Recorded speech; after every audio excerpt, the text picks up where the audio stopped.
अगर आपके भी मैथ्स ख़राब है और आपको मैथ पसंद नहीं है, या फिर मैथ आपको पढ़ना अच्छा नहीं लगता है, या फिर मैथ का आपको पढ़ना है पर बेसिक से लेके एडवांस तक पूरा पढ़ना है, आपको बेसिक क्लियर नहीं है, मैथ में कोई भी प्रॉब्लम है, तो इस वीडियो को गारंटी के साथ मैं कह रहा हूँ पूरा देखेंगे तो पक्का सॉल्यूशन मिल जाएगा। मैं हर एक चीज़ बता रहा हूँ, बस कुछ नहीं करना है, वीडियो नहीं देखना है मत देखो, पर पूरी बात सुन के जाओ।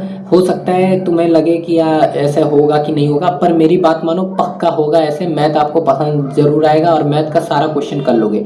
तो सबसे पहले मैं बात करता हूँ कि मैथ आखिर ख़राब कैसे हुआ और हम लोग को मैथ क्यों नहीं आता। तो देखो, सबसे पहला मेन रीज़न यही है कि हम लोग को मैथ पढ़ना कैसे यही नहीं पता, क्योंकि हम लोग जब छोटे थे बहुत सारे चैप्टर्स को स्किप करा दिया गया, या बहुत सारे चैप्टर हम लोग पढ़े नहीं, हम लोग को एग्जाम में बस टिक लगवा दिया जाता था और वही क्वेश्चन करके आ जाते थे। इसलिए हमें कुछ ऐसे क्वेश्चन हैं जो कि हम कभी पढ़े नहीं है या हमें याद भी नहीं है, या हम लोग पढ़े हैं भूल चुके हैं, तो उसकी वजह से ये सब प्रॉब्लमें आती हैं। पर उसको सॉल्व कैसे करना है अब मैं ये बताता हूँ। तो सबसे पहले आपको डिसाइड करना है आप कौन से क्लास में हैं या कौन सा चीज़ आपको कर रहे हैं, क्यों मैथ सीखना है उस तरह से। तो आपका दो चीज़ होगा, एक करेंट सिलेबस, जैसे कि अगर मैं क्लास 12th में हूँ तो मेरा क्लास 12th का पूरा सारा सिलेबस होगा, और आपको दूसरा क्या सिलेबस पढ़ना है, स्टार्टिंग का यानी बेसिक के मैथ्स का। तो आपको एक साथ दो काम करना होगा। अगर आपको 21 डेज में मैथ में सीखना है तो एक साथ दो काम करना होगा, क्योंकि आप करेंट अगर सिलेबस को छोड़ देंगे तो आपका वो क्लास बेकार चल जाएगा। तो आपको ऐसा नहीं करना है। जैसे मैं बीएससी 5th सेमेस्टर का हूँ तो मुझे 4th सेमेस्टर तक पूरा मैथ पढ़ना है, 4th सेमेस्टर तक का, और 5th सेमेस्टर का भी मैथ पढ़ना है। तो दो टाइमिंग बनाओ, एक टाइम पे आप लोग वो फाउंडेशन वाला पढ़ोगे और दूसरे टाइम पे आपका जो करेंट सिलेबस होगा वो पढ़ोगे। ठीक, तो अब मैं बताने जा रहा हूँ आपको पढ़ना कैसे।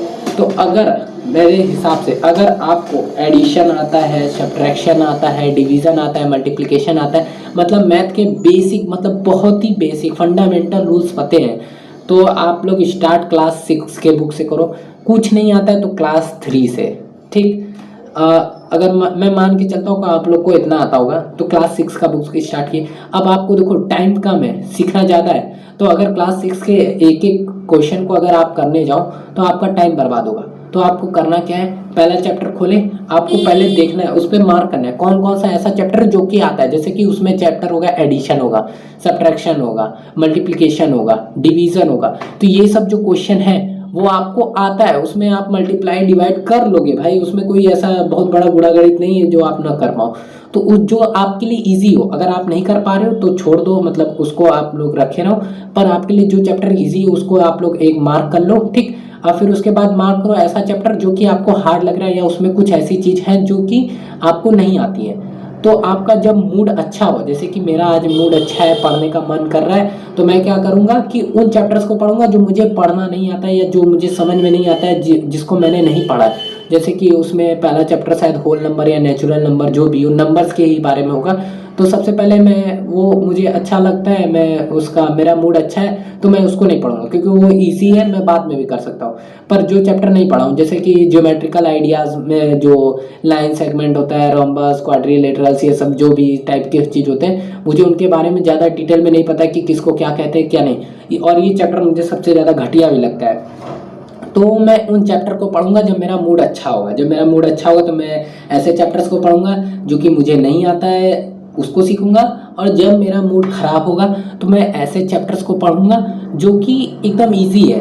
तो अगर मेरा मैं ना, अगर आपका मूड खराब है, अगर आप ऐसे चैप्टर को सीख रहे हो जिसको आपको नहीं पसंद है, नहीं करना आता है, तो उसमें आपका और मूड खराब होगा और ज़्यादा देर तक आप पढ़ नहीं पाओगे। यही मेरे साथ होता था कि यार क्या है भाई, हमें नहीं पढ़ना है, बंद करो, बुक बंद कर देता था, कहानी खत्म हो जाती थी। अब मैं क्या कर रहा हूँ, कुछ टाइम पे ऐसे चैप्टर पढ़ रहा हूँ जो कि ईजी है मेरे लिए। तो जोड़ना है यार, ये हो गया आराम से। तो मैं सबसे पहले बताता हूँ कि हर एक चीज़ को लिखना मत, कॉपी बनाओ, लिखो उसी चीज़ को जो आपको नहीं आता है। अगर एडिशन वेडिशन आप कर सकते हो तो कितने सारे चैप्टर आप दिमाग में ऐसे बुक लेके, जैसे आप पढ़ रहे हो इस तरीके से आपको बुक लेना है, जब पढ़ने के हिसाब से जो चैप्टर आपको जो चैप्टर जो क्वेश्चन आपको आ रहा है दिमाग में ही सॉल्व कर लो। सॉल्व कर ले रहे हो तो उस चीज़ को मत पढ़ो, क्योंकि आपका टाइम वेस्ट नहीं करना है, आपको अपना नॉलेज लेना है मैथ का बेसिक का, टाइम वेस्ट नहीं करना है। जो आपको आता है उसको क्यों सीखना। तो 6 से लेके 8 तक की बुक एकदम अच्छे से, स्टार्टिंग से 6 से 8 आपको कम से कम 7 दिन के अंदर खत्म करना है। 6 से 8 कम से कम 7 दिन में। ठीक, अब 21 में से 7 डेज आपका जा चुका है। ठीक, अब जो बाकी दिन है उसमें आपको क्या करना है, तो अब बाकी के 5 दिन में आपको 9 और 10th दोनों का सिलेबस कंप्लीट करना है। हो सकता है हार्ड है, आप ना कर पाओ, टाइम ज़्यादा ले लो, पर करना है तो करना है। पर आप लोग कम टाइम बनाना, जैसे कि मुझे इतने ही दिन में करना है तो आप ज़्यादा से ज़्यादा कर सकते हो। अगर आप सोचो कि मैं इतने दिन में आराम आराम से करूँगा तो वो उससे ज़्यादा ही टाइम ले लेगा। अगर मैं 5 दिन का सोच के करूँगा तो हो सकता है मैं 6 दिन ले लूँ, 7 दिन ले लूँ, 8 दिन ले लूँ। लेकिन अगर मैं 8 दिन ले के सोचूंगा तो वो 10 दिन हो जाएगा, 11 दिन हो जाएगा, 12 दिन हो जाएगा, ऐसा हो जाएगा। तो सबसे पहले आप लोग ये कर लिए कि 6 और 8 का बुक ले लिए। अब आपको पढ़ना कैसे है कि जो चैप्टर आपको आ रहा है उसको मार्क कर लो, जब आपका मूड अच्छा है तो ऐसे चैप्टर्स को पढ़ो जो आपको नहीं आते हैं, जब आपका मूड खराब है तो ऐसे चैप्टर्स को पढ़ो जो आपको आता है, आपका रिवीजन हो जाएगा। बाकी ये सब कर लिए, फिर उसके बाद आपने जितना जैसे 6 से लेके 8 तक कंप्लीट किए, फिर उसके बाद 9 से लेके 10 तक का मैथ कंप्लीट कर लिए। अगर आप लोग 10th में हो तो 9 तक का मैथ कर लो, अगर आप लोग 12th हो तो 11 तक का मैथ कंप्लीट कर लो। तो ऐसे करना है। और कैसे पढ़ना है, यूट्यूब पे अगर आप सर्च करोगे तो कुछ वीडियोस आपको मिल जाएंगे बेसिक्स के क्लियर करते हुए। और ये ध्यान देना उसमें से हर एक टॉपिक को समझना, जैसे प्राइम नंबर क्या होता है, को प्राइम नंबर क्या होता है, जितने भी नंबर्स के बारे में सब कुछ एक एक छोटा से छोटा डिटेल्स पढ़ना। और ऐसी चीज जो आप भूल सकते हो उसको कॉपी में नोट्स करना। अब ये नोट मत करने लगना कि एडिशन कैसे करते हैं, अच्छा ये जोड़ने हैं, ये सब नहीं। फैक्टर मल्टीपल सॉल्व करना, क्वेश्चन कैसे सॉल्व करते हैं, फैक्टराइजेशन कैसे करते हैं, ये सब चीज़ बहुत सारी चीज़ थी जो मैं भूल चुका था, मुझे याद नहीं था। मुझे एलसीएम निकालने का जो मेन तरीका वो तो आता था, पर उसको फैक्टराइज करके कॉमन फैक्टर निकाल के ये सब तरीका मैं भूल चुका था, मेरे दिमाग से जा चुका था। पर जब मैंने पढ़ना स्टार्ट किया तो मुझे रियलाइज़ हुआ कि ये सब चीज़ें हैं जो कहीं पे यूज़ हो सकती है, हो सकता है कहीं काम ना आए, पर एक नॉलेज हो जाएगा आपको मैथ का कि हाँ ऐसे भी होता है।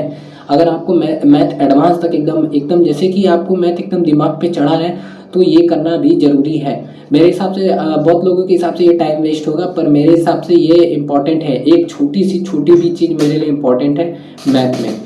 तो इतना करने के बाद आप लोग जब जब अपना बेसिक, अब ये 21 डेज में हो सकता है आपके लिए मुश्किल हो, लेकिन चैलेंज 21 डेज का ही लो। हो सकता है 10 दिन ज़्यादा लगे, लेकिन अगर आप लोग कम लेके करोगे, मतलब ज़्यादा लेके करोगे तो पक्का उससे ज़्यादा लगेगा। और जितना जल्दी हो सके आपको बेसिक को क्लियर करना है। और 6 दिन पढ़ना है, 7वें दिन यानी संडे वाले दिन आपको जितना पढ़े हो उसको रिवाइज करना है। और संडे को जितना पढ़े हो उसको रिवाइज करना है, और संडे को जितना उसमें पढ़े हो जो आपका मेन सिलेबस है। हाँ ये ध्यान देना, आपको मेन सिलेबस जो है उसको भी पढ़ते रहना है। आपको फोकस मेन सिलेबस पे करना है ज़्यादा, जैसे कि आप 2 घंटा उसको पढ़ो, 1 घंटा इसको दो, या खाली टाइम पे या लंच में हो या फिर कोई काम कर रहे हो, या जब आप एकदम खाली हो तब इस काम को करो, क्योंकि आपका मेन तो वो है, लेकिन आपको ये सीखना जरूरी है। तो इस काम को भी ध्यान देने के लिए 1 घंटा 1.5 घंटा जो भी, तो जितना टाइम आप इसको दोगे, अगर ज़्यादा टाइम दोगे तो जल्दी दिन में 21 डेज में हो जाएगा, अगर कम टाइम दोगे तो थोड़ा टाइम लगेगा, हो सकता है जो भी हो। पर मैं अपना मतलब एक टाइम पूरा इस तरफ अपना एक लिस्ट बनाओ कि कौन कौन सा चैप्टर पढ़ना है, क्या क्या पढ़ना है, क्या क्या चीज़ें तुम्हें आती, क्या क्या चीज़ें नहीं आती, और एक टाइम बनाओ कि इतने टाइम में मुझे कैसे भी करके सीखना है तो है, तब जाके आपका होगा।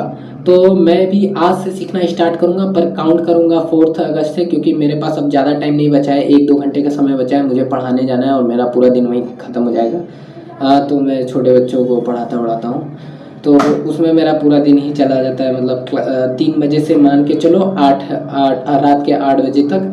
और मैं रात को नहीं पढ़ता, मैं रात को 9-10 बजे तक सो जाता हूँ, मुझे नींद आने लगती है, क्योंकि मैं 4 साढ़े 4 बजे तक उठ जाता हूँ रनिंग के लिए। तो इस वीडियो में इतना ही था। कल से मेरा डे 1 स्टार्ट होगा, और मैं अपने पूरे दिन में क्या पढ़ा, कैसे पढ़ा, मेरा दिन का स्टार्ट कैसे हुआ, सब डालूंगा। क्योंकि मैंने देखा है कि सिर्फ अगर पढ़ाई का डालूं या फिर मैं कोशिश करूं कि एक ही चीज़ का डालने के लिए, तो मैं कितनी बार नहीं पढ़ता हूं। पर अगर मुझे वीडियो बनाना होगा, किसी को बताना, हाँ आप ध्यान देना, अगर आप सिर्फ अपने लिए करोगे तो हो सकता है कितनी बार छोड़ दो। तो आप या फिर लिख लो, या तो एक डायरी ले लो, उस पर लिखो कि हाँ मैंने कितने दिन तक कंप्लीट किया, या फिर किसी एक इंसान को पकड़ लो जिसको बताओ हाँ कि मैंने यहाँ से यहाँ तक आज पढ़ा है, कल यहाँ से यहाँ तक पढ़ूंगा। मतलब अपने से ही बताओ या किसी इंसान को बताओ या डायरी में लिखो, लेकिन बताओ या लिखना जरूरी है, बताना या लिखना जरूरी है। और मैं अपने लिए दिखाने का काम करूँगा, क्योंकि मेरा ये यूट्यूब चैनल है, तो मैं इस पर अपलोड करूँगा कि मैंने क्या क्या किया अपने पूरे दिन में। तो कल मिलते हैं, कल से स्टार्ट करते हैं 4 अगस्त से, और देखते हैं कि कितने लोग इस वीडियो को देखें और कुछ सीखते हैं। मेरे हिसाब से हो सकता है आपको ये फ़ायदा करे। तब तक के लिए बाय बाय।